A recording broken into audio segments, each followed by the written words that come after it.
Study group 15 में आपका स्वागत है। मैं हूं सन्नी सिंह और आज हम लोग ऑब्जेक्टिव क्वेश्चन को पढ़ेंगे और आज से ऑब्जेक्टिव क्वेश्चन शुरू।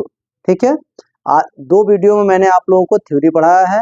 आज हम लोग फिर क्या करेंगे, उस पर प्रैक्टिकल करेंगे कि कैसे क्वेश्चन आएंगे और कैसे क्वेश्चन नहीं आए। मैंने आपको बताया था इसके पहले वीडियो में कि बाबू किन किन अवस्थाओं में बहुपद नहीं होगा और किन किन अवस्थाओं में बहुपद होगा। जिसका घात पूर्ण संख्या के रूप में होगा, जिस बहुपद का घात पूर्ण संख्या के रूप में है वह बहुपद है, और जो पूर्ण संख्या के रूप में नहीं है वह बहुपद नहीं है। ठीक है, तो चलिए देखते हैं। इसमें ऑप्शन मिलाइए। ABCD के अक्षर को देखना है आपको। अंक रूट में हो या ना हो उससे कोई फर्क पड़ने वाला नहीं है। पावर 2 1 0 बहुपद है। पावर 3 2 1 0 बहुपद है। पावर 0 1 2 बहुपद है। देखिए यहाँ पे बट्टा में ये देखिए इस शेप में आपको मैंने दिखाया था ऑप्शन नंबर सी। एक बार और आप लोग बहुपद का पार्ट 1 और पार्ट 2 थ्योरी को पढ़िए और फिर इसको पढ़िए। निम्नलिखित में कौन रैखिक बहुपद है? कौन रैखिक बहुपद है? तो जिस बहुपद का अधिकतम घात 1 हो वह रैखिक बहुपद होता है। तो इसका पावर 0 और इसका पावर 1, तो अधिकतम घात 1, तो रैखिक बहुपद यही हुआ। ये द्विघात होगा, ये त्रिघात होगा, ये द्विघात होगा। ठीक है ना। जिस बहुपद का अधिकतम घात जो हो वो बहुपद उसी तरह का होता है। मैंने आपको बताया था कि थ्योरी का कंसेप्ट मेरा अगर क्लियर होता है तो आपको ऑब्जेक्टिव में किसी भी प्रकार का कहीं से भी कोई भी दिक्कत आने वाला नहीं है। ठीक है, देखिए आपको दो क्वेश्चन मैंने समझाया, दोनों थ्योरी पर था और आपको पूर्णतः याद भी हो गया होगा। अगर आप थ्योरी पढ़े होंगे तो आपको 100% याद हो गया होगा। 3 नंबर क्वेश्चन क्या कर रहा है? द्विघात बहुपद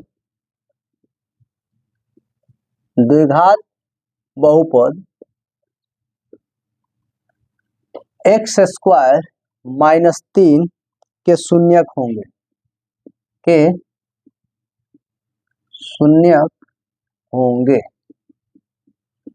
ठीक है ना। द्विघात बहुपद x² - 3 के शून्यक होंगे। आपको ऑप्शन दिया हुआ है। Option number A 3 3, option number B -√3 +√3। ये दोनों अलग अलग है। ठीक है ना, एक x का मान एक y का मान। अगर हम लोग द्विघात समीकरण में जाएंगे तो ठीक है ना, लेकिन यहाँ पे क्या है, बहुपद है तो दोनों शून्यक हो जाएगा। सी मैंने इसलिए बोला ना, कोऑर्डिनेट ज्योमेट्री में भी ये x का मान हो जाता है, ये y का मान हो जाता है, लेकिन यहाँ पे ऐसा कुछ भी नहीं है, दो शून्यक है, बस यही देखना है आपको। देखिए इसको कैसे सॉल्व करेंगे।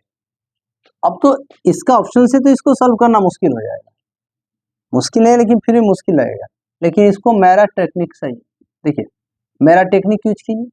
बराबर 0 को माइनस से दूसरे तरफ जाएगा तो प्लस हो जाएगा, ये -3 दूसरे तरफ जाएगा तो प्लस, ये -3 दूसरे तरफ जाएगा तो प्लस हुआ। स्क्वायर हटेगा तो बहुपद में प्लस माइनस रूट होता है। स्क्वायर हटेगा तो रूट चढ़ेगा, लेकिन इसके सामने प्लस और माइनस दोनों रहेगा।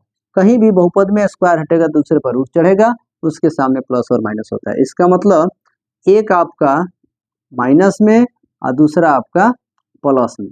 ठीक है ना, प्लस लिखे या चाना लिखे कोई फर्क पड़ने वाला नहीं है। इस टाइप का शेप सेम दिख रहा है, इसका मतलब ऑप्शन नंबर बी आपका आंसर होगा।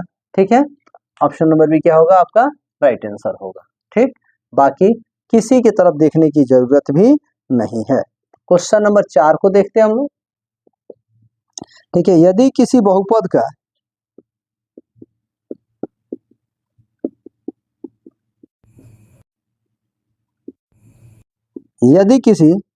का एक गुणनखंड,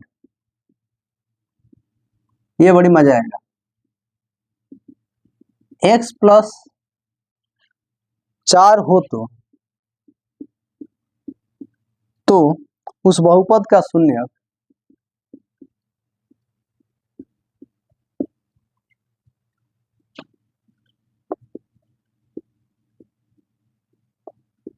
होगा। ठीक है, उस बहुपद का शून्यक होगा। हम लोग को ऑप्शन दिया हुआ है 3, बी में 4, सी में -4 और डी में भैया कोई नहीं। ठीक ना। हम क्या करेंगे, x + 4 शून्य है कि नहीं है इसको चेक करना है। ठीक ना। ठीक, तो क्या करना है, बारी बारी इसके इसका मान रखिए। 3 रखेंगे तो 3 4 7 0 नहीं आया। 4 रखेंगे 4 4 8 0 नहीं आया। -4 रखेंगे यहाँ पे तो -4 और +4 0, इसका मतलब शून्य यही है। यहीं से चेक हो जाता है ऑप्शन से। ऑप्शन से नहीं चेक करना चाहते हैं तो ऐसे कीजिए, x + 4 = 0 कर दीजिए। ये +4 है, दूसरे तरफ जाएगा तो -4, मतलब फिर भी वहीं आ गया आंसर। मतलब तरीका आपका आप जैसे समझ लें, मैं तो वैसे ही समझाऊंगा जैसे आपको समझ में आ जाए। क्यों? क्योंकि मुझे अपने जवान का वैल्यू है और मैं ये बोल दिया हूं कि क्वेश्चन इसी में से आएगा एग्जाम में। तो बस ध्यान रखिए, क्वेश्चन इसी में से, हर वीडियो में मैंने ये बात रिपीट किया हुआ है कि क्वेश्चन इसी में से आएगा। आज भी मैं कह रहा हूं कि क्वेश्चन इसी में से आएगा। त्रिघात बहुपद x³ का शून्यक होगा। त्रिघात बहुपद x³ का शून्यक होगा। किसी का भी शून्यक निकालने के लिए हमको क्या करना पड़ता है, उसके बराबर में 0 बैठाना पड़ता है। ठीक है ना। तो उसी के अकॉर्डिंग हम लोग क्वेश्चन को सॉल्व भी करेंगे। एक, option number B -1, option number C 0, option number D 3। Answer क्या होगा, यहाँ पे क्या करें, त्रिघात बहुपद x³ का शून्यक। x³ का शून्यक, x³ का शून्यक कैसे निकलेगा, तो किसी भी बहुपद का शून्यक निकालने के लिए उसके बराबर में 0 लिखना पड़ता है। और ये पावर 3 हटेगा तो दूसरे पर क्या चढ़ेगा, रूट हो जाएगा। आज 0 का वर्गमूल 0 ही होता है, ऑप्शन नंबर सी हो जाएगा। या फिर आप x³ लिख दिए, पहला मान बैठाइए। ठीक है ना। तो 1 का पावर 3 करेंगे तो 1 ही रह जाएगा, तो ये नहीं होगा। ठीक है ना। अब क्या है, -1 का पावर 3 करके देखो तो -1 ही रह जाएगा, ये नहीं होगा, शून्यक है। 0 का पावर 3 करके देखो 0 आ गया, मतलब फिर भी यहीं पे, मतलब तरीका अपने पास बहुत है। ठीक है ना। बस आप समझ जाए किसी एक तरीका को, वही सबसे आपके लिए बेस्ट होगा। क्वेश्चन नंबर 6 देखेंगे। तरीके बहुत हैं। घात 2 के बहुपद को कहते हैं, घात 2 के बहुपद को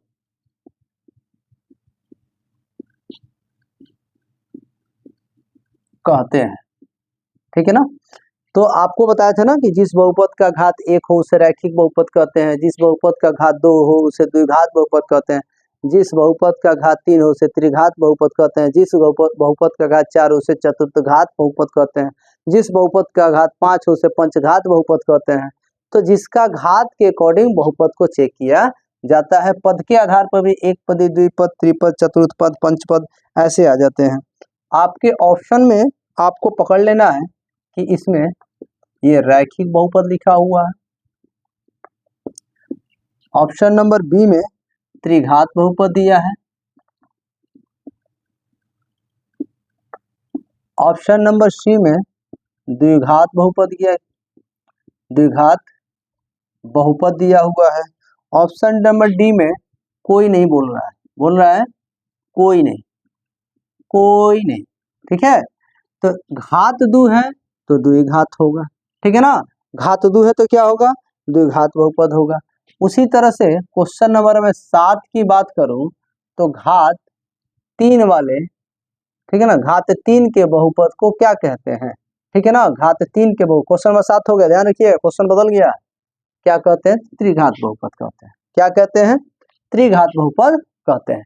कोई जरूरी नहीं है, कोई जरूरी नहीं है यहाँ पे 2 ही देगा, 1 ही देगा, 3 ही देगा, परीक्षक के दिमाग में जो आ जाए वही देगा। ठीक ना। लेकिन हमको क्या करना है, सारी चीजों को नॉर्मल ढंग से देखना है, पढ़ना है और तब आगे बढ़ना है। बहुपद बहुपद y³ - 2y² -√3y + 1/2 का घात है। देख लीजिए क्वेश्चन आ गया। मैंने इसके पहले ही बता चुका हूं कि घात जो सबसे अधिक हो वह घात माना जाता है। सबसे अधिक इसमें क्या है आपको दिख जाएगा, यहाँ पे 0, या 1 2 3, 0 1 2 घात में सबसे अधिक 0 1 2 3 में ये 4 गो है, 0 1 2 3 इसमें सबसे अधिक घात क्या है 3 है, तो ऑप्शन नंबर 3 ही होगा। देखिए ए में दिया 1/2, बी में दिया 2, सी में दिया 3 और डी में दिया है 3/2। आपको क्या लग रहा है? तो जिसका अधिकतम घात होगा वही बहुपद का घात होगा, option number C. 9 number question, यदि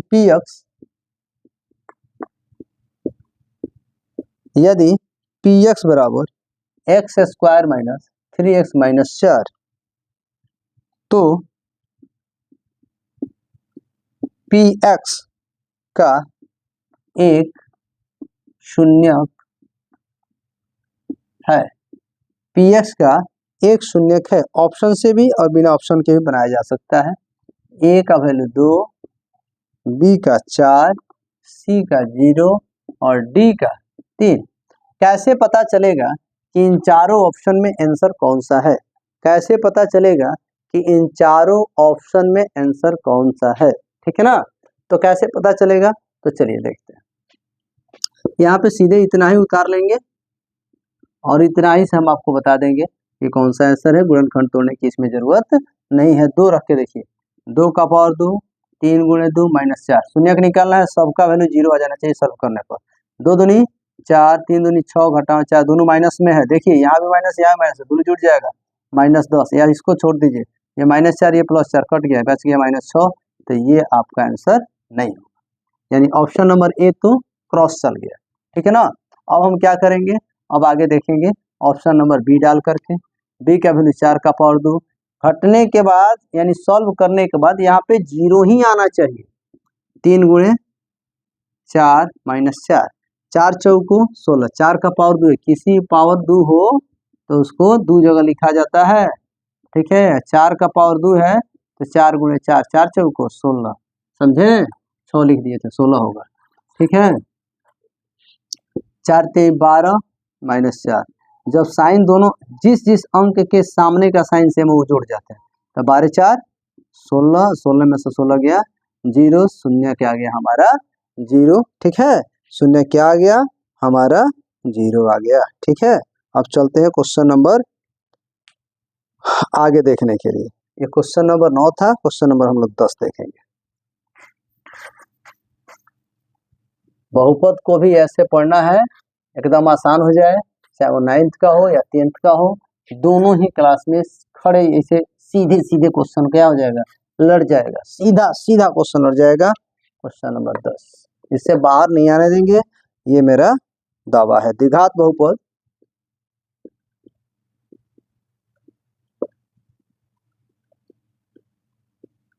x² प्लस 3x प्लस 2 के शून्यक है। ठीक है, option number A -1 -2, option number B 2 -2, option number C -1 2, option number D 1 और 2। ये बताता है कि आपको गुणनखंड तोड़ना पड़ेगा। ठीक है ना, तो गुणनखंड तोड़ने का नियम, एक मध्यपद तोड़ने का नियम, एक द्विघात समीकरण से हल करने का नियम, एक बहुपद, समझ रहे ना, बहुपद में द्विघात समीकरण में पूर्ण वर्ग विधि बनाने का नियम है। बहुत सारे ऐसे नियम है जिससे हम लोग क्या कर सकते हैं, इसको सॉल्व कर सकते हैं। तो गुणनखंड मध्यपद तोड़ने के नियम से जो मैंने बनाया है उससे तोड़ेंगे हम लोग। इस पर एक वीडियो बनाएंगे कि कैसे तोड़ा जाता है। ठीक ना, सबसे पहले प्रथम पद के साथ जो अंक है वो और अंतिम पद के साथ जो अंक है वो गुणा करेंगे। अगर यहाँ पे प्लस में आएगा तो ये बीच वाला पद नीचे टूटेगा, यदि यहाँ पे माइनस में आएगा ये बीच वाला पद ऊपर टूटेगा। तो यहाँ प्लस आया तो बीच वाला पद नीचे, तो 3 के नीचे क्या होगा 2 1 हो गया। अब 3 के नीचे टूटेगा और जुटेगा, क्या जुटेंगे, तो 2 में क्या जोड़े कि 3 आ जाए, पहले बीच वाले बात को संतुष्ट कर लिया जाता है। तो 1 में क्या जोड़े कि 3 आए, तो 2 2 1 2, 1 दूनी 2, मतलब कोई किसी के पास भी रख सकते हैं, ये भी है ये भी है, दोनों में टूट सकता है। तो x² plus 2x plus x, 2 के जगह पर 2x क्योंकि x भी है, और 1 का मतलब एगो x होता है, plus 2 x square plus 2x plus x plus 2 plus है, यहाँ पे प्लस है, अंदर का साइन नहीं बदलेगा। अगर यहाँ पे माइनस रहता है तो सारे साइन बदल देते हैं। दोनों में से क्या कॉमन लेंगे, एक्स, 2 गो है तो एगो निकल गया, एगो एक्स जोड़े तो जोड़े, एक्स एक्स कट गया, क्या बच गया 2। इसमें कुछ भी शामिल नहीं तो एक लेंगे, तो एक्स प्लस 2। बाहर बाहर को एक कोष्ठ में, दो कोष्ठ के बदले एक्स प्लस 2, हमको शून्यक निकालना है, दोनों के प्लस में, दोनों के बराबर में 0 दिखा देंगे। अच्छा, और उसके बाद ये प्लस 1 है दूसरे तरफ जाएगा तो माइनस 1, ये प्लस 2 है दूसरे तरफ जाएगा तो -2, -1 -2 देखिए तो कहीं है, फर्स्ट वाला ऑप्शन में है, यही ऑप्शन तैयार। तो आज के लिए इतना काफ़ी है, फिर हम लोग आगे 10 क्वेश्चन लेकर के आएंगे और इसका भी थोड़ा लंबा चौड़ा 10-12 को वीडियो बनेगा ताकि आराम से पढ़ा जाए, किसी प्रकार कोई दिक्कत ना हो।